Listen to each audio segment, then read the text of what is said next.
I'm not pulling out of my driveway. We all know what that means. It's time for another Drive to Work, Coronavirus Edition. Okay, so I've been interviewing people from the past and present who I worked with on Magic sets. So today I have, from working on Shadowmoor, Sean Fletcher. Hey, Sean. Hey, how are you? So I'm going to start with a little trivia about Sean. So ever since Magic sets were made at Wizard, so like Tempest forward, there's only ever been one person who was on a Magic set who never before or after that worked at Wizards. And that is Sean, working on Shadowmoor. Technically, Greg Marks did work on a set before he worked at Wizards, but he later worked at Wizards. So from a trivia standpoint, you were the only non-Wizards employee to work on a Wizards-made Magic, to be on a Magic team within the halls of Wizards. That is correct. So how did that happen, Sean? How exactly did you end up on a team without working at Wizards? Oh boy, persistence and some renegade tactics. Years prior to, I say years prior, but boy, there probably weren't that many years before. 3 or 4 years before I worked on Shadowmoor, I decided I wanted to do some work with Wizards of the Coast and Magic. And I was a graphic designer, so I started sending some portfolio pieces to Wizards and had to kind of work sideways to figure out who to send the portfolio pieces to, and eventually got some artwork under the nose of, I think, Brady Domermuth at the time. Yeah, the creative director, yeah. And interviewed for a position with, I think, the Dungeons and Dragons team, and tanked the interview horribly. It was one of the worst job interviews I've ever had. And then a few years after that, I sent you and a number of other folks at Wizards a book of puzzles that I put together, just trying to show off that, boy, I can kind of think in these abstract, circuitous ways that you guys think about games and puzzles. And I'd like to introduce myself to you to try to eventually leverage another job interview. And it sort of worked. Well, so from my what happened was, so I get this in the mail. Now, from time to time, people will send me things they're trying to get a job. That is, you weren't the only person to ever do that. But you were the person who I was most really impressed by your attempt to get hired. Just the way all the puzzles were made, it was just really, really cleverly done. And I think at the time, I was very intrigued by you, and so I asked to get permission to have you on a team, even though you didn't work at Wizards. I was actually trying to get you hired, but that didn't quite end up happening. But I did bring you on to be on this team, and so you lived in the area, right, at the time? No, I lived in New Hampshire. Oh, you lived in New Hampshire. All the way across Okay, the country. Right. So this was long distance. You visited at one point, right? I had visited once. The first time I sent you the portfolio puzzles, I had let you know that I was visiting friends in the Seattle area, and we made arrangements and got pizza for lunch and just hung out and talked for the afternoon. And then I went back to my apartment in New Hampshire with my wife, and a few weeks, if not brief months later, you called me one evening. And I was surprised to hear you, and you very quickly went into, so I've got a project that I think you might be interested in participating in. And of course I was. You don't, as a Magic fan, you don't turn down someone at R&D that says, hey, I think we've got something you might have fun with. And I did the first couple of weeks of Shadowmoor design from the apartment in New Hampshire. But as soon as we saw an opportunity that something cool could happen for us in Seattle, we packed up the apartment and moved corner to corner, coast to coast, and restarted our lives in Seattle because we didn't have a whole lot going on in New Hampshire, so you might as well try something new. Okay, so let's talk about Shadowmoor. So what is your earliest memories of Shadowmoor? Like, what do you remember? Where did it start? I remember on that phone call, you explained the 4-set, 2-block structure of the sets. And I think you explained to me that the first set, or the first block, the two sets in the Lorwyn block were going to be creature type based, tribal, and that the second half was going to be all color based. And then you sprung it on me that it would be hybrid primarily. And hybrid was something really, really new because Ravnica was fresh at the time. It had just been published. And the hybrid cards in Ravnica block were really exciting because it was something completely new. And to hear that I would be working on a set that was primarily hybrid was kind of mind-blowing, because it's like, here's the new hotness, and I'm being thrown right into the middle of it. Yeah, the real quick story behind hybrid is when I made it in original Ravnica, it had taken a bigger footprint. But having gold cards and hybrid card, it just got very confusing. So it got pulled from the set. And then late in development, Brian Schneider, who was leading the development, said, "Oh, we need something. We're missing something." He goes, "Would you mind if we put hybrid back in?" I go, "Fine, put hybrid back in." I was planning to use it in Time Spiral, but I said, "Okay, fine, you can use it there." And so, but he did it I think it was a vertical cycle, so it was a common, an uncommon, and a rare. So there weren't a lot of hybrid cards made. And so when we were plotting out the I don't know what to call the block, the Lorwyn Shadowmoor mega block, that came about because we had made Cold Snap 2 years earlier as kind of the fourth set, if you will, and it didn't really go over that well. And so I said to Bill, I go, "Look, if you want to do a fourth set, let me know. I'll plan it. You know what I'm saying? I'll weave it in to the larger, you know, I'll make the fourth set seem like a cohesive thing, not an afterthought." And so I then pitched the large, small that you're talking about. Like, okay, it's 2 mini blocks. And so, you know, and the important part for me was I want the mini blocks to overlap with each other. And so I said, well, if each one is about a game component that the other one has, so if Lorwyn's about creature types, well, we can make sure that Shadowmoor has those creature types, and if Shadowmoor's about color, well, Lorwyn's going to have colors in it. So, you know, that was the idea. And so I think I started with how much hybrid could we have? That was the question. So when you started, had that question been even answered yet? You asked us in, I think, the first meeting that I attended at the Wizards of the Coast headquarters, what percentage we felt that a set could support. And I think everyone around the table sort of came to the same, between 40 and 60%, let's just call it 50. Yeah, I think we ended up pretty close to 50. Yeah. It's funny in retrospect, looking back, I think 50 was too high, but like, I think we would have been happier if it had been like 30, maybe a third of the set was hybrid. I remember part of the way in, we realized that some of the color pairings were going to be harder to design hybrid for than others. And I think that's where we might have started kicking ourselves for aiming for that 50% mark. Yeah, the real trouble child is blue black and blue red are the two that have the biggest overlap issues. Now, we didn't do enemy to the second set, right? Eventide did enemy, but blue black, like we were trying to do blue black right away, and it's funny, since then we've done a bunch to overlap them a little more. Like there's things that now blue and black overlap with that they didn't at the time we made Shadowmoor. But there were some challenges there in making that many hybrid cards. Okay, so let's talk mechanics. Yes. Okay, so we're going to start with Wither.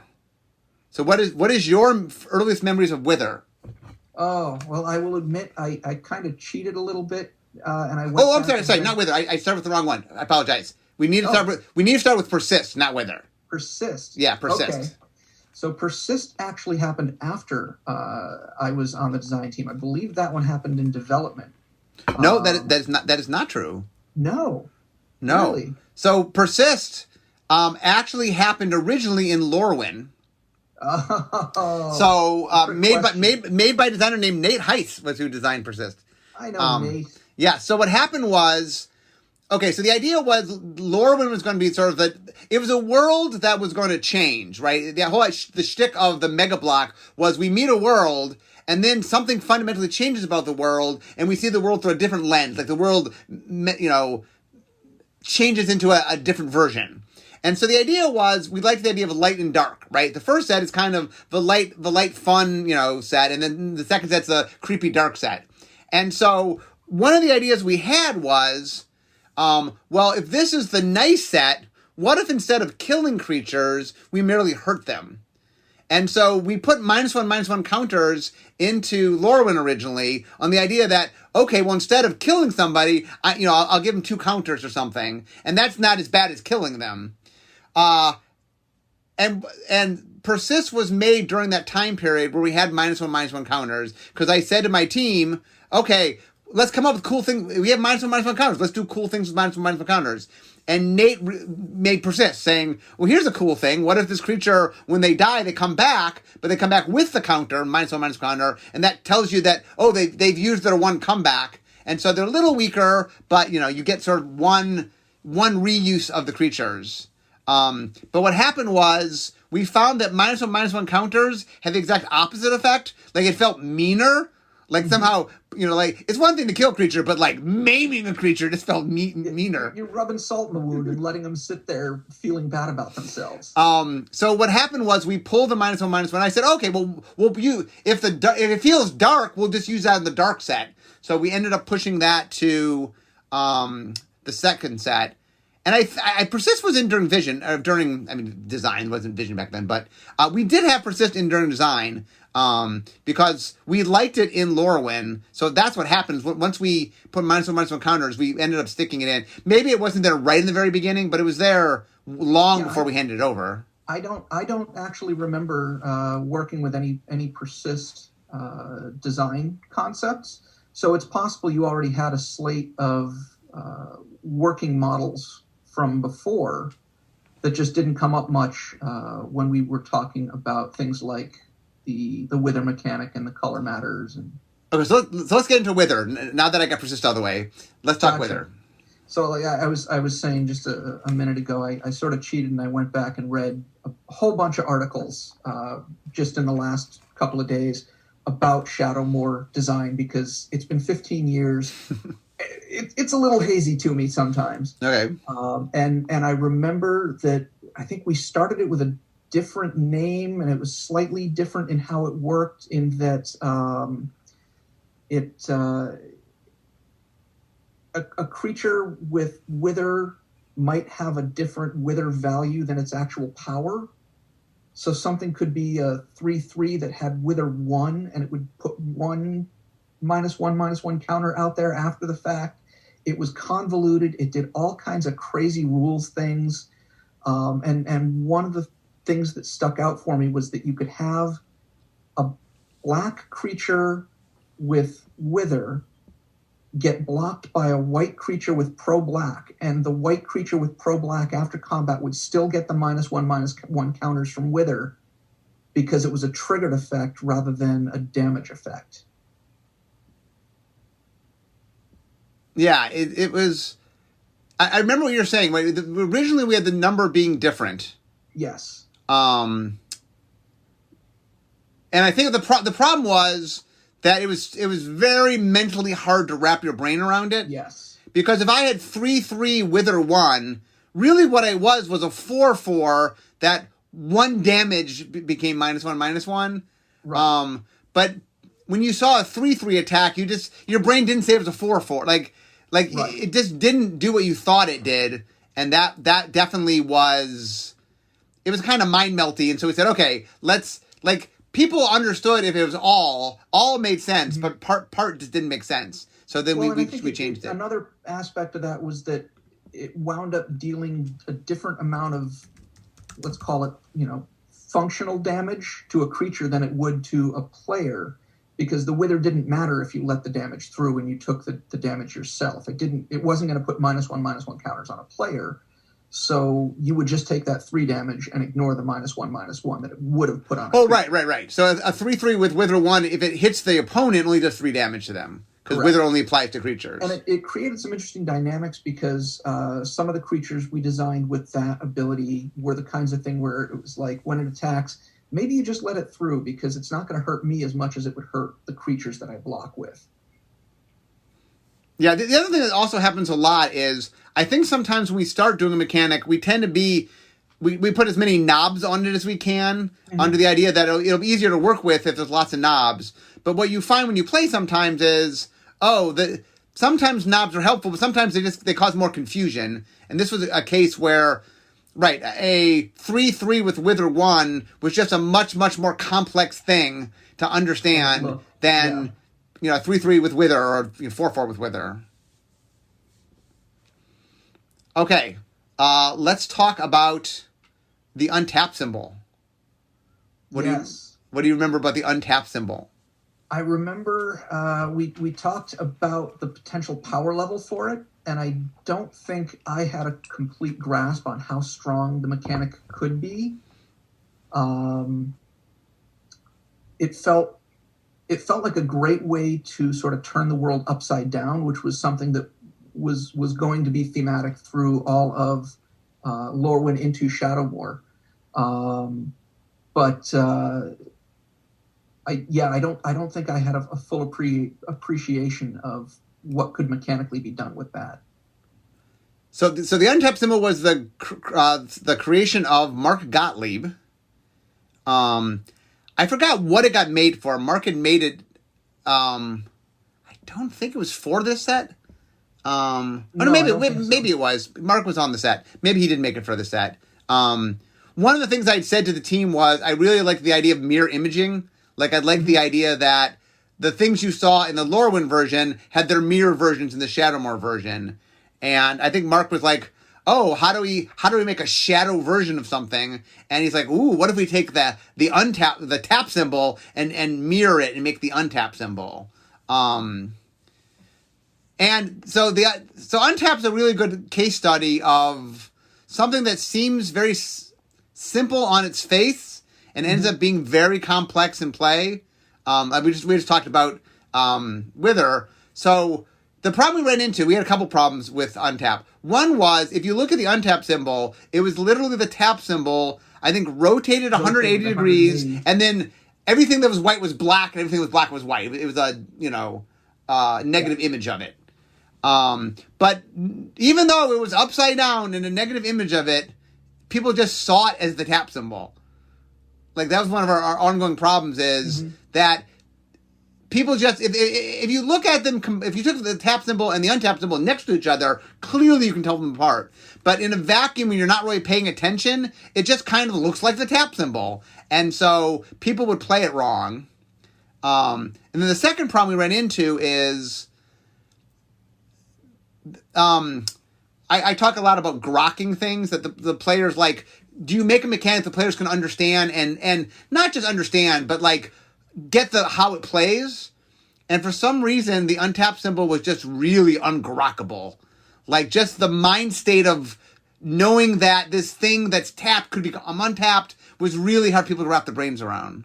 Well, I think it ran so counterintuitive to 15 years of playing the game, where untapping things was something you usually had to twiddle to get something untapped.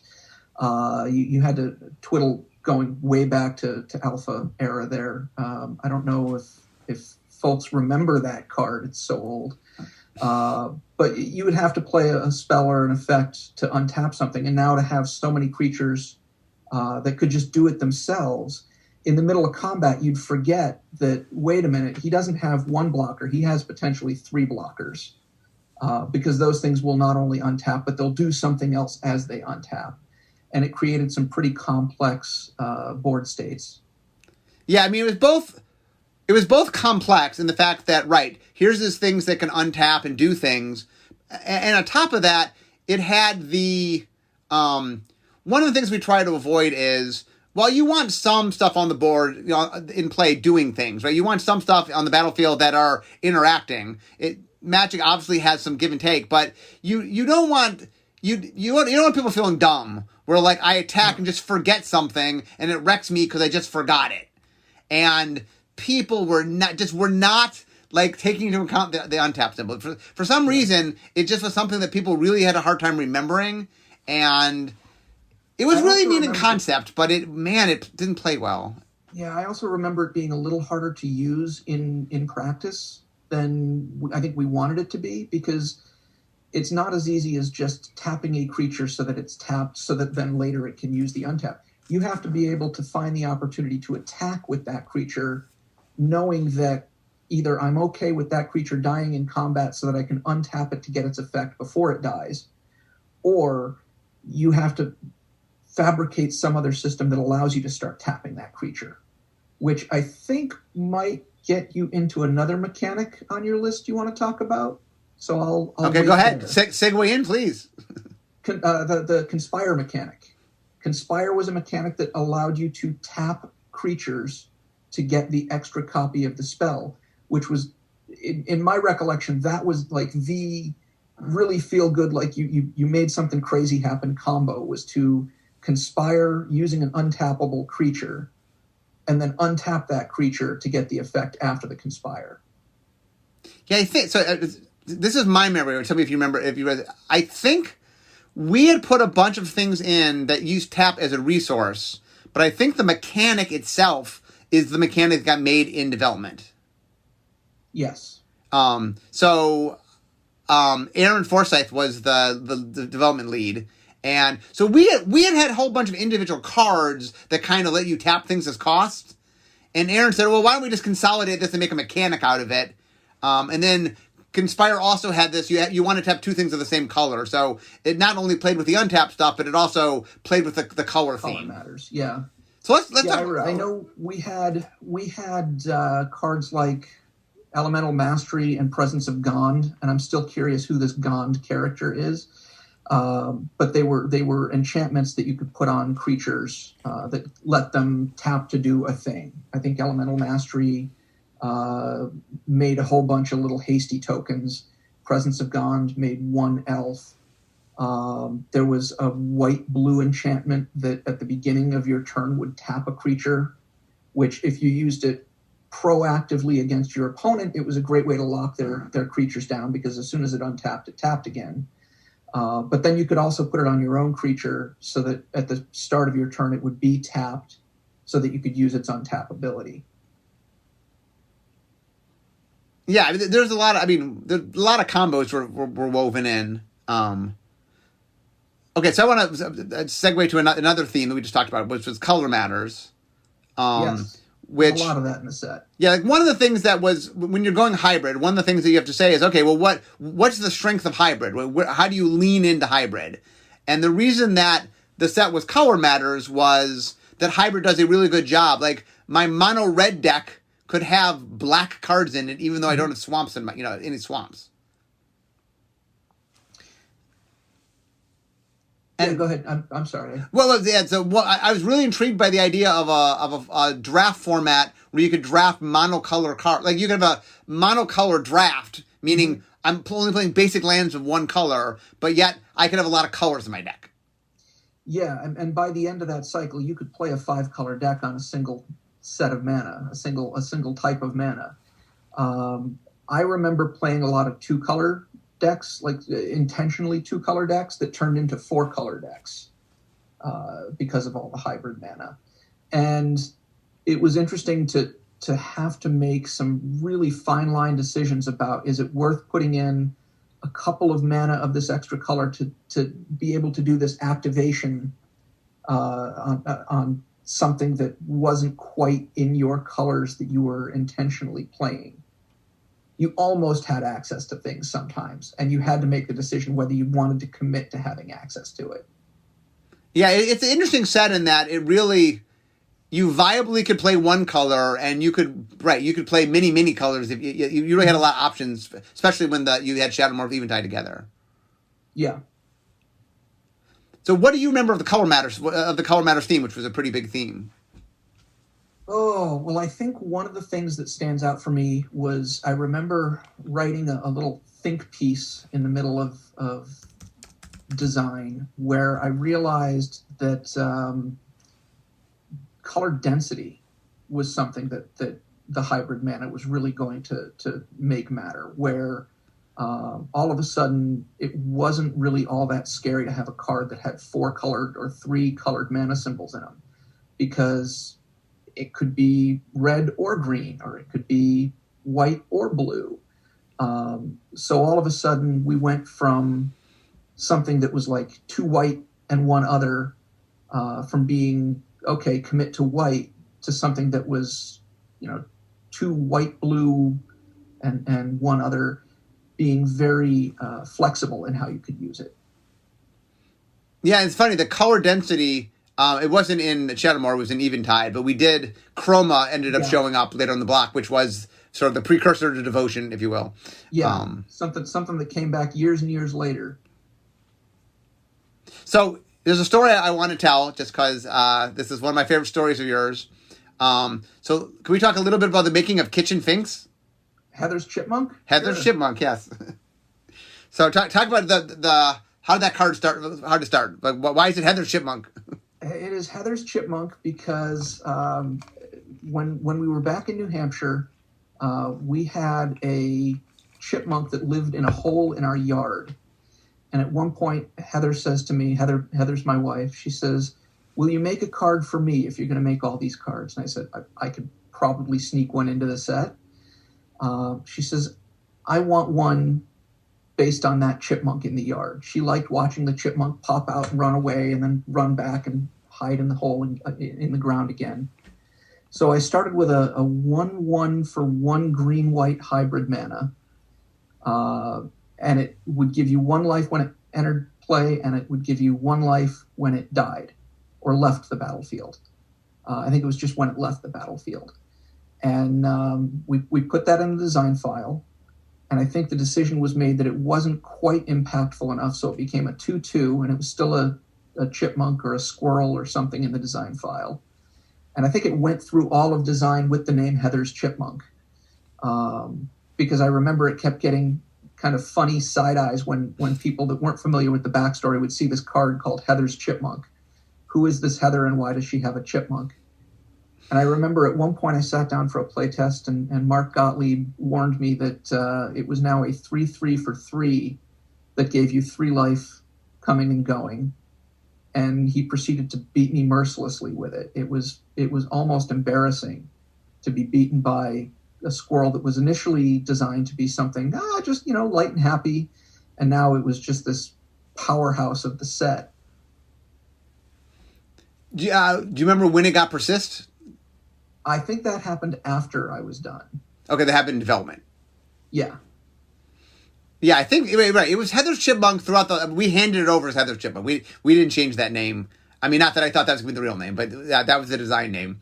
And then I think what happened in development was they realized that it played we realized that ETB effects played well with persist. Yes. Because you enter the battlefield, you get effect, and then when it dies, persist brings it back a second time, and so they comboed really well together. So my assumption is they said, okay, well let's look at all our enter the battlefield effects, and maybe some of them will make persist. And so this card ended up becoming a persist. It then was too powerful as a 3/3, so it got knocked down to a 3/2 and 2 life. But it's still very good. So I hear it's playable. Oh, so here's a great story I enjoyed. So you wanted to share the story about you playing in your local store, and when the Shadowmoor came out with the card Kitchen Finks? Well, I remember explaining to people that it was actually Heather's Chipmunk. And I've had a few people ask me to sign the card since then, and whenever I do, they have me scratch out the name and write Heather's Chipmunk on the card to boot. So there's a story I remember. You can tell the details of this. Is you were playing? If I remember them. Well, here's my story. See if you remember the story. You're playing somebody at your local game store, and you're playing Shadowmoor, and Kitchen Finks comes out. I think they had the Kitchen Finks, and you're like, "Oh, I designed that card," and they didn't believe you. They just thought you were lying to them, and the store owner knew you had worked or something. Somebody there was able to vouch for you or something, or you went online for my article or whatever. No, really, I'm not making this up. I actually made this card. It happened a few times. Yeah. It happened a few times, having to find proof or evidence that, no, really, I did. Yeah, but you're not a Pro Tour player. You're not a... No, I'm not. And yet somehow I still stumbled into this. And Mark Mark Rosewater and everyone else's graces, just this average Magic player somehow got to make some cards, and now you've got them in front of you. So we're almost wrapping up here. I can see my desk, but I just want to ask one final question for you, which is, as the only person, really, only outsider to be on a Magic set, what was that like? What was it like to be sort of surreal? It was very strange. For years after that experience, I was sort of in the circle of friends of all of the Wizards folks. So I got to know Mike Turian really well. I got to know Nate Heiss and his wife, who's now at Wizards Bree. I got to know you. I got to know Randy. Aaron Forsyth is a great friend. So it was very interesting to sort of play on the edges of that internal community. And it was fun to, for the year or so that the set had not come out yet, know that I had this little secret. I'm doing the evil villain, tapping of my fingers together here. I had a secret that I couldn't share with folks. And it was fun to go through the stretches where people were speculating about what was going to come next in the next set. And I would sit there and kind of go, yeah, well, I guess that's possible. It could be something like that, knowing that they were either completely off base or they had a little bit of the story right, but not quite. Well, it was fun. I mean, like, one of the things that one of my I'm glad I was able to get you on the set. It was a lot of fun working with you, and the Shadowmoor was a lot of fun. It definitely, like, it's one of those sets I look back on, and there's things I would change. Like the designer in me was like, oh man, the untapped symbol didn't quite work the way I thought, and the hybrid, I would probably have a little less hybrid. The things I look back at, but I really, really enjoy Shadowmoor. It's one of my favorite sets to draft. I love drafting Shadowmoor just because I love drafting monocolor decks, and it's like the set made so you can draft monocolor decks.